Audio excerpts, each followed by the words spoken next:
Hello everybody, my name is Rachel and welcome to my weekly wrap-up of October 4th, 2015. I have a little dog that wants to jump up on my lap here. You want up here? There you go, okay. Oh, I'm going to tell you about the things that I read this past week. You want to say hi, Ava? Say hi. I read 6 things and 5 of them were light, fluffy, and humorous, and relatively inconsequential in my reading life. And then the 6th and final book that I read this week was The Female Man by Joanna Russ. And I have been constantly thinking about this book and how I'm going to talk about it since I finished it yesterday. It's just sort of taken over my brain in that way that good, difficult books do. So I'm going to do a separate review of this coming week to give myself some more time and space to talk about it. Look forward to that. Now on to things in a relatively random order in which I have thoughts on them. I read Designing for Email, published by Smashing Magazine. I really enjoy Smashing Magazine stuff. They've had a long-running website about web design and all the stuff related to that, which has been very useful to me since web dev has sort of been my hobby over the years, and I also do stuff like that for work. And I picked up this particular ebook because I'm particularly interested in staying on top of email design and email coding stuff. And I was frankly disappointed in this collection. Smashing Magazine does this thing where they bundle up their popular articles on specific subjects into ebooks that you can buy for $1.99.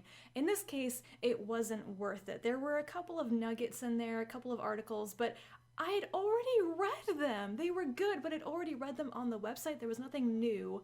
I didn't need to pay money for this, and I didn't think it was very well edited together, and some of the articles were not actually about design or email. They were about writing content for websites. I have a slight rant about this from a professional perspective, but anyway, it's a thing I read. Then I listened to 2 audiobooks by P.G. Wodehouse. These are books that I classify as humor.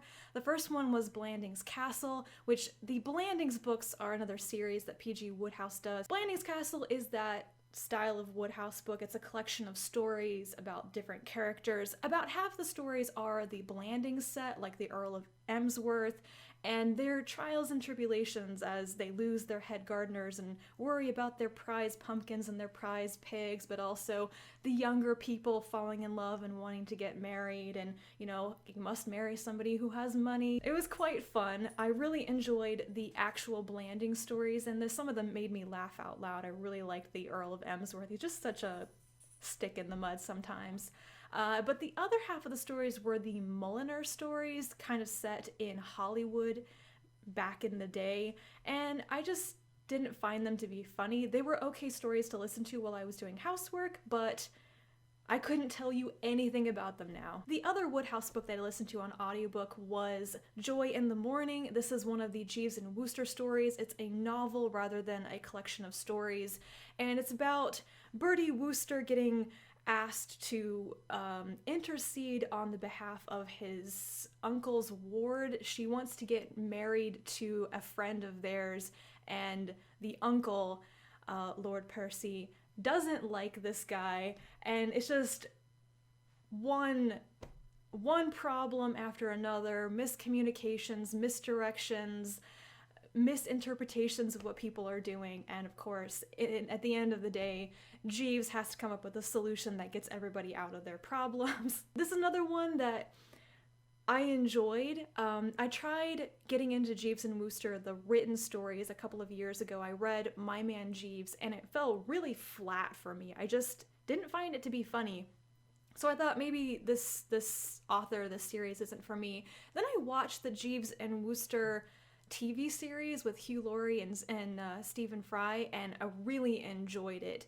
And so I thought that listening to these stories on audio might just be a better experience, because I have a lot better time with humorous material when I'm listening to it on audiobook. And so yeah, I think I really enjoyed Joy in the Morning more as an audiobook than if I'd read it. But it was one of those light, fluffy stories that kind of goes in one ear and then out the other, and it was fun at the time. Next, I finally finished The Five Red Herrings by Dorothy L. Sayers. This is a Lord Peter Wimsey mystery, and it fell a little flat for me. It felt rather tedious in places. The mystery is that Lord Peter is in Scotland. He's in a community that has a lot of local artists and fishermen, and one day, one of the local artists, a man named Campbell, who is very combative, not very well liked, he has a lot of ongoing spats with other people in the community, he's discovered dead. He apparently went out painting one morning and took a step back and fell down and broke his head or drowned in a pond. And Lord Peter comes across the scene and tells the police that this was a murder, not an accident, and they're trying to find out who done it.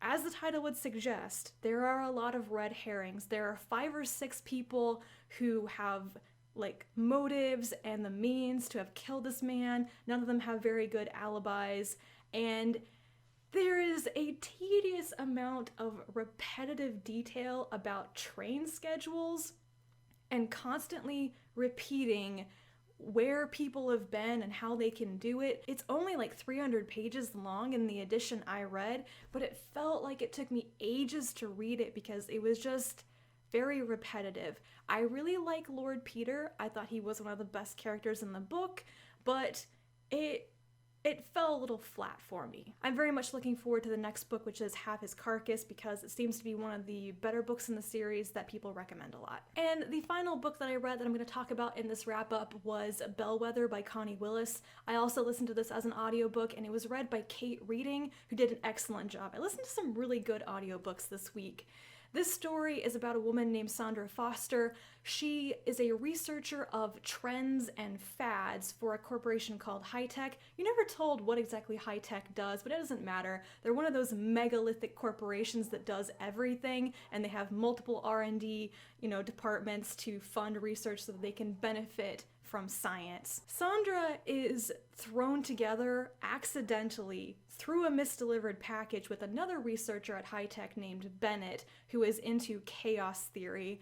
And the entire story is about how chance events, meetings, a certain person touch off those chains of events, those chains of causation, and you look back at things and you're like, I would never have done this really important thing in my life if that one little weird thing hadn't happened a couple of weeks ago. But this book doesn't have a very strong plot. It's kind of hard to describe what it's about because that is its one weakness. It doesn't really have a plot. This book, however, was really fun. It was laugh out loud funny. Willis seems to get heavily into an area that she researches, and then she grabs all of these research facts, all these bits of trivia, and she builds it into a story. So in Bellwether, every chapter begins with a trend or a fad, how it began, how it fizzled out. It's packed full of these factoids about trends and fads, and it's actually very funny.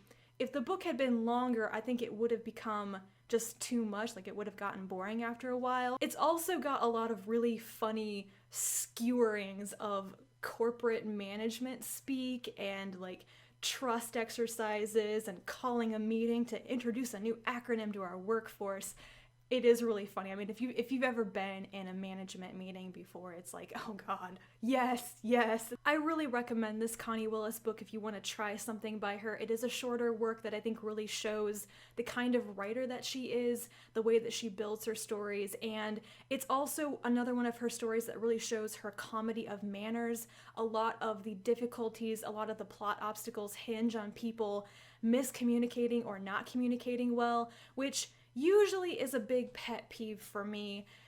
I really get irritated when characters can't seem to ever talk properly to each other, and I think there was just a good balance of that in this book. Some other books by Connie Willis have just been terrible for me because of this, because it was just too much, like Blackout, All Clear. I will never reread those books, but Like I said, I think this was just a pretty good balance of the kinds of things that Connie Willis writes about. That is everything that I read this past week. I feel like I'm forgetting something, but no, I read things that didn't require a lot of brain power, which was fine. So thank you guys very much for watching. Thank you for putting up with me once again, and I'll be back to talk to you again in my next video. Bye.